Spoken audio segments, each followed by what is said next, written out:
নাহমাদুহু ওয়া নুসাল্লি ওয়া নুসাল্লিমু আলা রাসূলিহিল কারীম আম্মা বা'দ। দূরে কাছে দেশে ও প্রবাসে যারা যেখান থেকে দেখছেন সবাইকে আন্তরিক অভিনন্দন, মোবারকবাদ। প্রিয় মুসলিম ভাই ও বোনেরা, আজকে আলোচনা করব ঘোড়ার গোশত খাওয়া যাবে কিনা এই প্রসঙ্গে। সাধারণত রাসূল করিম সাল্লাল্লাহু আলাইহি ওয়াসাল্লাম ঘোড়ার গোশত খেতে নিষেধ করেছেন। যেমন সিহা সিত্তার অন্যতম কিতাব সুনান ইবনে মাজাহ শরীফের 3198 নম্বর হাদিসে উল্লেখ, সুনানু নাসাই শরীফের 4331 নম্বর হাদিসে উল্লেখ, মুসনাদু আহমদের 16817 নম্বর হাদিসে উল্লেখ, সুনানু আবি দাউদের মধ্যে 3790 নম্বর হাদিসের মধ্যে এই হাদিসটি উল্লেখ রয়েছে। এছাড়াও আরো বহু কিতাবে হাদিসটি মুহাদ্দিসিনে কেরামগণ সংকলন করেছেন। বর্ণনাকারী সাহাবী হলেন খালিদ বিন ওয়ালিদ সাইফুল্লাহ রাদিয়াল্লাহু তাআলা আনহু। তিনি বলেন, নাহা রাসূলুল্লাহি সাল্লাল্লাহু আলাইহি ওয়াসাল্লাম আন লুহুমিল খাইলি ওয়াল বিগালি ওয়াল হামির, অর্থাৎ রাসূল করিম সাল্লাল্লাহু আলাইহি ওয়াসাল্লাম ঘোড়ার গোশত খেতে নিষেধ করেছেন। এই হাদিসের সনদের মান সম্পর্কে হাম্বলি এবং শাফি মাযহাবের মুহাদ্দিসদের আপত্তির খণ্ডন করে হাফিজুল হাদিস ইমাম তুর্কুমানি রহমাতুল্লাহ আলাইহি তদীয় জওহারুন নকি সেই কিতাবের মধ্যে এবং শারিহুল বুখারী ইমাম বদরুদ্দিন আইনি রহমাতুল্লাহ আলাইহি তদীয় উমদাতুল কারি ওই কিতাবের মধ্যে বলেছেন, ইসনাদুহু যায়্যিদ, এই হাদিসের সনদ অতি উত্তম, শক্তিশালী সনদ, অর্থাৎ আল্লাহর হাবিব ঘোড়ার গোশত খেতে নিষেধ করেছেন। অনুরূপ আরেকটি হাদিস হাফিজুল হাদিস ইমাম নুরউদ্দিন হাইসামি রহমাতুল্লাহ আলাইহির লেখা কাশফুল আস্তার আন জাওয়াইদিল বাজ্জার সেই কিতাবের 2857 নম্বর হাদিসের মধ্যে উল্লেখ করেছেন।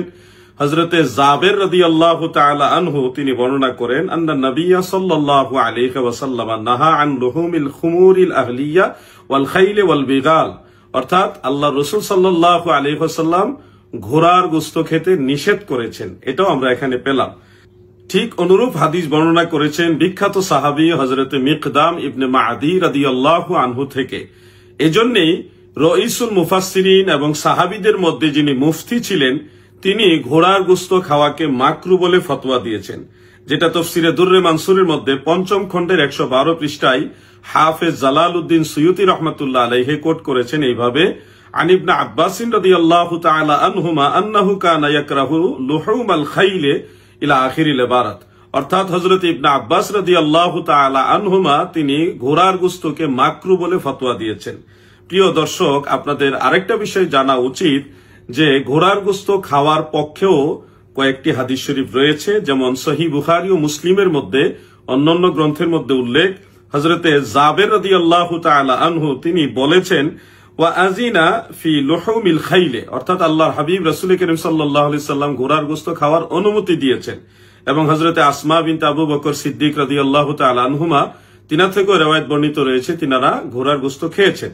এই দুইটা বিষয় মূলত একটা প্রেক্ষাপটকে কেন্দ্র করে আলাদা হয়েছে। মনে রাখবেন, ঘোড়ার গোশত প্রিয় নবীজি খাওয়ার অনুমতি দিয়েছেন খায়বরের যুদ্ধের ময়দানে। আপনারা লক্ষ্য করলে দেখবেন যেখানে অনুমতির হাদিস শরীফটা রয়েছে সেখানে স্পষ্ট উল্লেখ রয়েছে। আপনারা ইবারতে লক্ষ্য করলে দেখবেন যে নাহা রাসূলুল্লাহি সাল্লাল্লাহু আলাইহি ওয়াসাল্লাম ইয়াউমা খাইবারা, অর্থাৎ খাইবরের দিনে কিছু জিনিসকে নিষেধ করেছেন এবং ঘোড়ার গোশত খাওয়ার অনুমতি দিয়েছেন। এটা ছিল একটা যুদ্ধের ময়দান। এজন্যই বিখ্যাত তাবেঈ হযরতে হাসান বসরি রাহমাতুল্লাহ আলাইহি বলেছেন, কানা আসহাবু রাসূলিল্লাহি সাল্লাল্লাহু আলাইহি ওয়াসাল্লাম ইয়াকুলুনা লুহুমাল খাইল ফি মাগাজিহিম, অর্থাৎ রাসূল করিম সাল্লাল্লাহু আলাইহি ওয়াসাল্লামের সাহাবাই کرام যুদ্ধের সময় ঘোড়ার গোশত খেতেন, সব সময় না, যুদ্ধের সময়। ঠিক অনুরূপ হযরতে জুহরি রাহমাতুল্লাহ আলাইহি বলেছেন।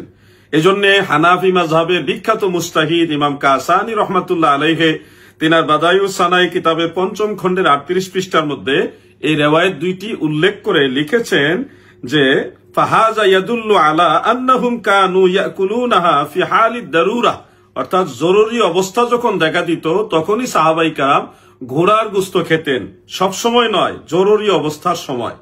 হানাফি মাযহাবের ইমামে আজম আবু হানিফা রহমাতুল্লাহ আলাইহি ঘোড়ার গোশত খাওয়া সম্পর্কে মাকরুহে তাহরিমা বলেছেন, যেটা হেদায়া সহ বিভিন্ন ফিকহের কিতাবে স্পষ্ট উল্লেখ। এমনকি ইমামে আজমের এই ফতোয়াটা বিশুদ্ধ হিসেবে মাজমুউল আনহুরের মধ্যে, হেদায়ার মধ্যে এবং আল মাবসুদ লিস সারাকসির মধ্যে ফতোয়া শামী সহ ফতোয়া আলমগীরি বিভিন্ন কিতাবে এটা উল্লেখ রয়েছে। তবে সাহেবাইন ইমাম মুহাম্মদ ইবনু হাসান, ইমাম আবু ইউসুফ তিনারা আবার বলেছেন এটা মাকরুহে তানজিহি, যেটা জাহিরের রওয়ায়াতের মধ্যে উল্লেখ রয়েছে। কোন অবস্থাতেই হানাফি মাযহাব মোতাবেক মুতলাকান একেবারে শর্তবিহীন ঘোড়ার গোশত সবাইকে খাওয়া জায়েজ বলার সুযোগ নেই। অতএব প্রিয় মুসলিম ভাই ও বোনেরা, মহান আল্লাহ তাআলা আমাদেরকে বক্ষণ করার জন্য অনেক প্রকার হালাল গোশত দিয়েছেন, যেগুলি নিঃশর্তে আপনারা গ্রহণ করতে পারেন।